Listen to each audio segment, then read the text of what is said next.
છે કે 2 વખત લગાવીશ બ્રોમિન, રાઈટ? એટલે તમને આન્સર મળી જાય. કયો આન્સર બનશે? ડી આન્સર બનશે. એટલે તમને આઈડિયા આ પ્રક્રિયા છે, કઈ પ્રક્રિયા ખબર છે? હેલોજેલિસ્કન રિએક્શન છે, એ તમને પૂછે છે, પણ આ રીતે ફેરવીને પૂછી ચાલુ કરે.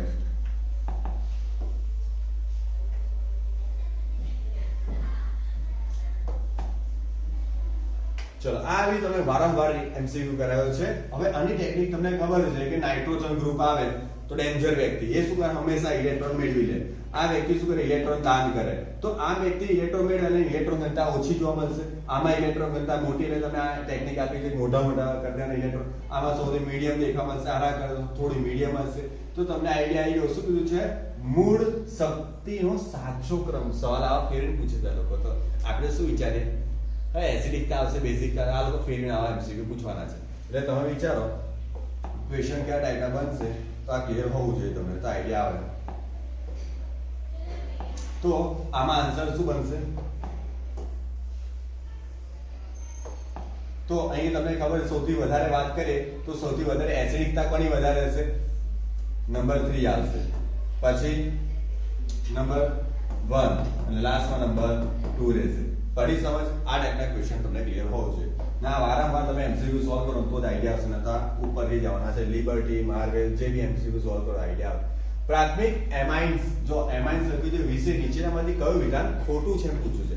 આમાં ખોટું વિધાન કયું છે? જવાબ આપો મને. ચલો, આમ આન્સર તમે આમ આન્સર બોલ્યા આગળ આઈડિયા આવશે. બોલો. હવે આપણે વાંચીને સમજાવીએ. દરેક લાઈન વાંચીને આઈડિયા આવે. Alkyl amines, amine arene amine કરતા વધારે બેઝ છે. હવે આપણે ખબર ના પડે તો આમ લખવાનું આલ્કાઇલ એમાઇન અને ગાડી એરિન, આ બે લખ્યું. તો બંનેમાં બેઝિકતા કોની વધારે? તમે બધાને ખબર છે આની વધારે. થિયરી વાંચીએ તો આઈડિયા આવશે. ચલો, આલ્કાઇલ એમાઇન્સ નાઇટ્રસ એસિડ સાથે પ્રતિક્રિયા સૌથી વધારે આલ્કોહોલ આપે છે. તમને ખબર છે કે આ CH3NH2 ની મેં નાઇટ્રસ સાથે પ્રક્રિયા કરું છું તો મને આપશે ડાયઝોનિયમ સોલ્ટ આપે, રાઈટ? અને ડાયઝોનિયમ સોલ્ટ પ્રક્રિયા કરીએ તો શું આપશે? આલ્કોહોલ આપશે. શું આપે? આલ્કોહોલ આપે. એ બી રાઈટ છે. એરિન એમાઇન નાઇટ્રસ એસિડ સાથે પ્રક્રિયા ફિનોલ.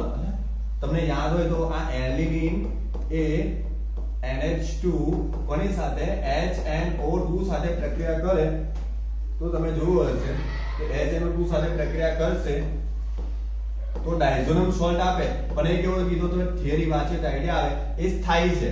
જ્યારે આ કેવો તો સોલ્ટ અસ્થાયી છે. એટલે તમને આઈડિયા આવી ગયો કે આપણે આ જવાબ ખોટો છે, રાઈટ? એટલે જવાબ આ મળે, રાઈટ? ઉતાવળમાં શું કરે સ્ટુડન્ટ? જે સાચો જવાબ છે ટીક કરી દે.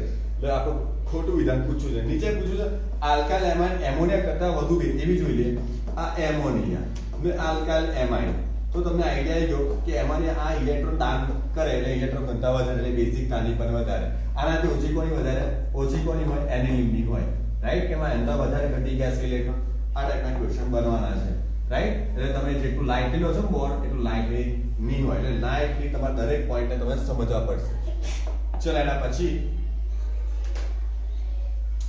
હાઇડ્રોજન પેરોક્સાઇડ અને આલ્કાઇલ માધ્યમમાં આલ્કલી માધ્યમમાં હાજરીમાં ડાયબોરેન સાથે પ્રક્રિયા કરીએ તો બ્યુટ 1 X પ્રોડક્ટ આપે છે.